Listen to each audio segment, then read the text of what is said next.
Bună ziua tuturor și bine v-am regăsit! Haideți să vedem ce vor să ne spună cărțile de această dată pentru voi. Pentru nu știu de ce, dar am așa o intuiție încă de când m-am gândit să fac acest videoclip la cifra 6.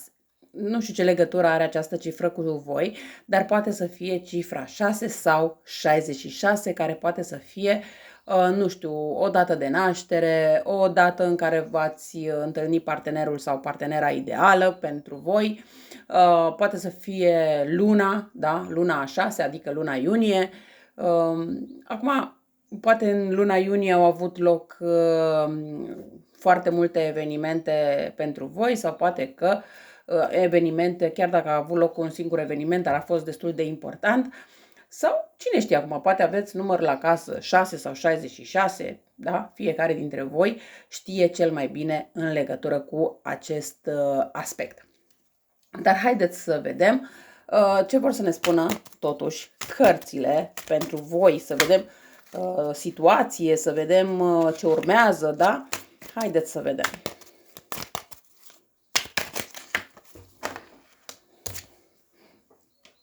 Am avut această carte care s-a învârtit de câteva ori până când am reușit să o așez. Aici ce aș putea să spun mi-e foarte clar că e cumva situația voastră incertă sau cel puțin gândirea voastră despre situația voastră este destul de incertă. Ce mai văd aici este faptul că voi cumva vă gândiți la două persoane din trecutul vostru sau mai poate fi vorba de faptul că sunt două persoane care tot revin și revin în viața voastră, dar nu este nimic stabil în legătură cu aceste două persoane. Adică nu sunt două persoane pe care să vă puteți baza din toate punctele de vedere. Adică nu e că iei una din aceste persoane și spui, da, eu cu această persoană o să rămân și gata. Nu. De ce? Pentru că de fiecare dată când voi gândiți să rămâneți cu această persoană, se întâmplă ceva și imediat vă despărțiți de persoana respectivă, probabil vă și blocați pe rețelele de socializare, nu mai comunicați sau dacă comunicați nu faceți altceva decât să vă certați, da? Și cumva vă îndepărtați. Dar când se îndepărtează o persoană, apare cealaltă. Când se îndepărtează persoana numărul 2, apare din nou persoana numărul 1, da? Și cumva voi aici sunteți blocate în aceste două persoane sau poate să fie vorba de o situație de trio, da? Și sunteți blocată în această situație de trio și nu știți ce să faceți, încotro să o luați și așa mai departe. Ideea este că indiferent de, dacă vorbim de o situație de trio sau vorbim despre două persoane care fac parte din trecutul vostru, dar la care vă gândiți destul de insistent sau e vorba de două persoane care revin din când în când în viața voastră, este bine, în primul rând, să fiți voi împăcate cu trecutul vostru, cu aceste persoane din trecutul vostru sau cu persoanele din care tot revin, la voi și cumva în interiorul vostru să faceți pace cu trecutul, pace cu aceste două persoane. De ce spun acest lucru? Pentru că rămâneți blocat în această situație și nu puteți vedea perspectiva de viitor, nu puteți vedea ceea ce urmează în viitorul vostru. De ce spun acest lucru? Pentru că mi-e foarte clar aici faptul că voi cumva vă doriți să faceți o schimbare, vă doriți poate să le puneți frână acestor două persoane care tot vin și pleacă. Sau pur și simplu vreți cumva să vedeți că apare o altă persoană nouă în viața voastră. Însă nu puteți vedea toate aceste lucruri până nu faceți această pace în interiorul vostru cu trecutul. Nu neapărat că trebuie să te duci la persoanele respective să spui te iert pentru ce mi-ai făcut, dar în interiorul vostru și să spuneți, da, iert persoana respectivă pentru că mi-a greșit, iert persoana respectivă pentru că mi-a făcut lucrul respectiv, dar când spuneți acest lucru, trebuie să și credeți în lucrul respectiv. Altfel, sunt doar vorbe deșarte sau gânduri deșarte. Așa cum am spus, voi într-adevăr vă doriți să faceți o schimbare, dar parcă nu aveți curaj sau poate că vă este frică. Vă este frică de o altă persoană nouă să nu fie la fel ca aceste două persoane din trecutul vostru. Vă e frică să nu se repete situația. Vă este frică de a privi 100% înspre viitor. De frică că, nu știu, poate vă vede persoana prea grasă, prea urâtă, prea brunetă, prea blondă, prea mai știu eu cum, pentru că aici voi ați fost foarte mult criticate, că sunteți prea grase, că sunteți prea leneșe, că sunteți prea, nu știu, dezordonate, că munciți prea mult, că faceți anumite lucruri, da? Și cumva toate aceste critici au intrat destul de mult în subconștientul vostru. Iar acum voi vă gândiți că dacă întâlniți o persoană nouă, este posibil să întâlniți același caracter de om care în permanență vine cu critici. Însă, așa cum am spus, este bine să vă împăcați cu trecutul și să priviți spre viitor, pentru că nu toate persoanele care apar în viața voastră au același caracter. Este bine să vă gândiți că fiecare persoană are caracterul său și dacă o persoană doar acest caracter îl are de a critica, de a vă face pe voi să vă simțiți vinovate, atâta poate persoana respectivă și nu aveți ce să-i cereți mai mult de atât. Hai să vedem energia voastră actuală.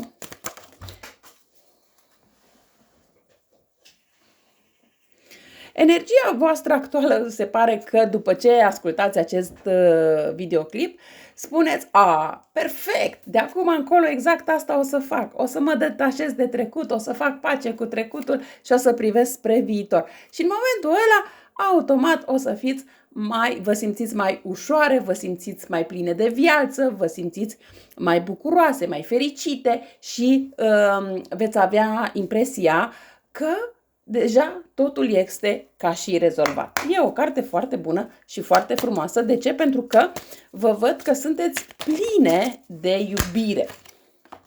Hai să vedem care va fi energia voastră în următoarea perioadă. Da? Hai să vedem energia voastră în următoarea perioadă. Păi, aici nu aș putea spune neapărat că aveți o energie foarte proastă, dar e clar că vă simțiți rănite, vă simțiți trădate de aceste două persoane din trecut. Da, voi acum spuneți, fac pace cu trecutul și așa mai departe, dar după, la nivel subconștient, încă mai gândiți lucrurile. Aici un pic de atenție, nu neapărat din punct de vedere emoțional poate să fie această carte, mai poate să fie și din punct de vedere al sănătății. Nu știu, dacă ridicați ceva greutăți mai mult decât puteți voi, este posibil să aveți dureri de spate. Sau poate chiar o persoană apropiată vouă să vă trădeze, să vă înșele cu ceva, să vă mintă cu ceva, să ascundă de voi. Poate să fie vorba chiar de... Hai să vedem cine este persoana care ascunde aceste lucruri de voi. Hai să vedem cine este persoana care ascunde și vă trădează. Hai să vedem cine este persoana care ascunde anumite lucruri de voi și vă trădează. Este o persoană pe care voi o știți poate din copilărie, poate din tinerețe, poate din școală, poate din facultate. O persoană în care voi vă cam puneți speranțe. O persoană care, bine, aici poate să fie și prietenă, poate să fie și soră, poate să fie... dar este o persoană foarte apropiată vouă. Este o persoană mai șatenă, poate că este o persoană mai matură decât voi sau poate că este genul de persoană care, chiar dacă este de aceeași vârstă cu voi sau este un pic mai mică decât voi, dar pare o persoană destul de matură. Da? Poate că este o persoană mai trecută prin viață decât sunteți voi. Știți cum se spune, are școala vieții sau ceva de această natură, da? Deci această persoană este persoana care vă trădează, deci mare grijă ce secrete spuneți acestei persoane. Și dacă vă uitați aici, exact ce spuneam la începutul etalării, cifra 6, da? Deci vedeți cum se repetă cifra 6? Bun. Să trecem mai departe, hai să vedem ce urmează pentru voi. din punct de vedere al situației voastre, ce urmează pentru voi. Aici văd că veți face o călătorie, veți pleca, uite, și din nou, cifra 6, da? Deci, vedeți, lucrurile se tot repetă cu cifra 6, când v-am spus de la începutul etalării, cifra 6 sau 66. Aici văd că plecați într-o călătorie. O călătorie care pe undeva, cred că îmbinați utilul cu plăcutul, nu neapărat că plecați doar într-o vacanță sau într-o excursie de plăcere, dar cred că poate să fie și o detașare de la locul de muncă, da? Să vă trimită de la locul de muncă undeva și atunci automat îmbinați utilul cu plăcutul. Mai poate să fie vorba și că vreți într-adevăr să vă detașați de o anumită situație și atunci plecați, nu știu, ziceți, urmează weekendul, voi pleca 2 zile într-un city break, da? Sau mai știu eu pe unde, mă duc la țară să mă relaxez sau nu știu, ceva de această natură, da? Dar sau pur și simplu poate să fie vorba de o detașare în sensul că spuneți, urmează weekendul, am o zi sau 2 libere în funcție de fiecare dintre voi, închid ușile, închid geamurile, dau drumul la muzică și nu mă interesează cine sună la ușă, cine sună la telefon, cine trimite mesaje, cine nu trimite mesaje, da? Și așa mai departe cumva. Vă gândiți, nu știu, iau o carte și o citesc pur și simplu. Bun, hai să vedem ce urmează din punct de vedere amoros, că până la urmă asta vă interesează. Hai să vedem ce urmează în viața voastră din punct de vedere amoros.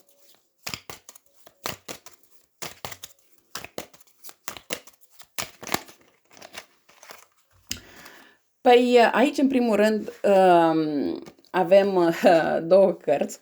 2 cărți care sunt foarte bune, pot să spun, la un loc. De ce spun acest lucru? Pentru că, așa cum am spus, este posibil să porniți într-o călătorie.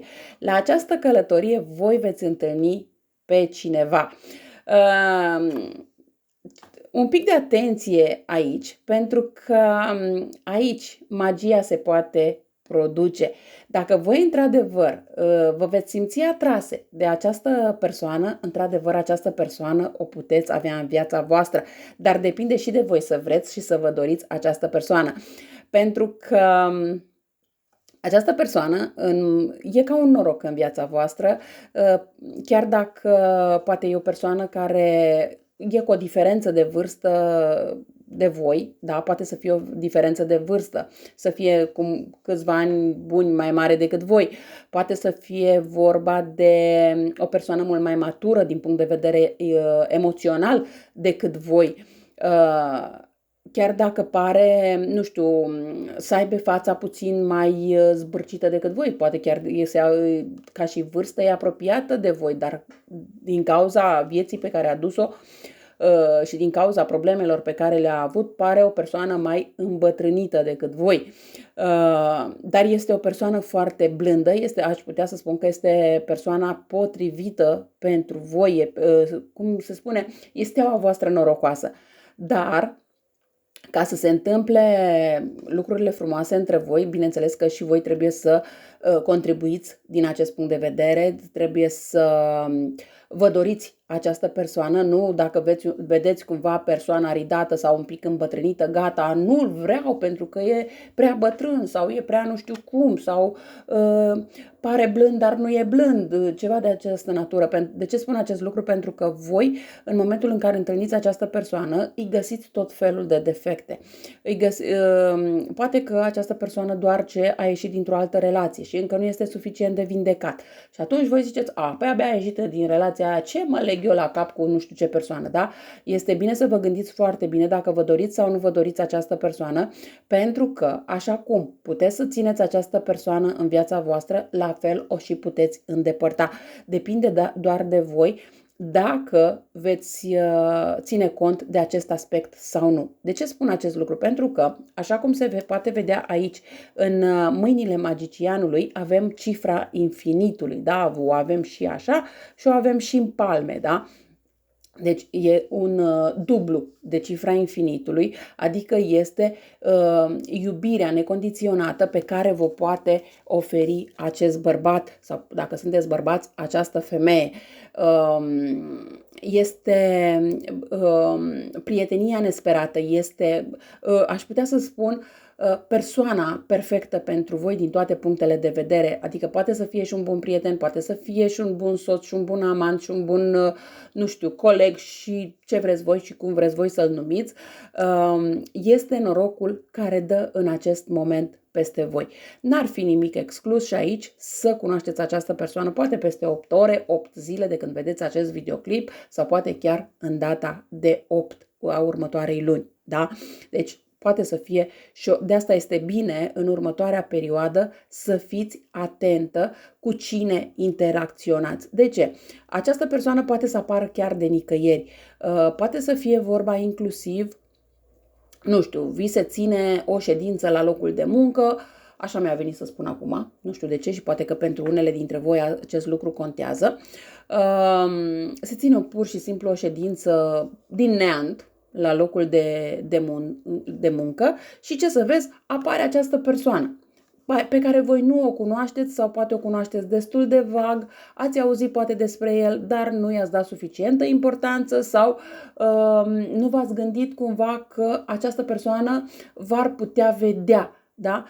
Că s-ar putea uita la voi sau că ați putea interacționa cu această persoană și ce să vezi dacă într-adevăr vreți să interacționați cu această persoană în momentul în care se ține ședința, bineînțeles că dacă ieșiți și voi în evidență cu ceva în sensul că discutați ceva, aduceți un argument în plus în ședința respectivă, ce să vezi că ieși în fața acestei persoane și ieși în evidența acestei persoane. Și atunci această persoană te reperează și, bineînțeles, de acolo lucrurile se vor desfășura normal, dar și foarte frumos. Așa că depinde doar de voi cum veți ști să luați inițiativă pe mai departe.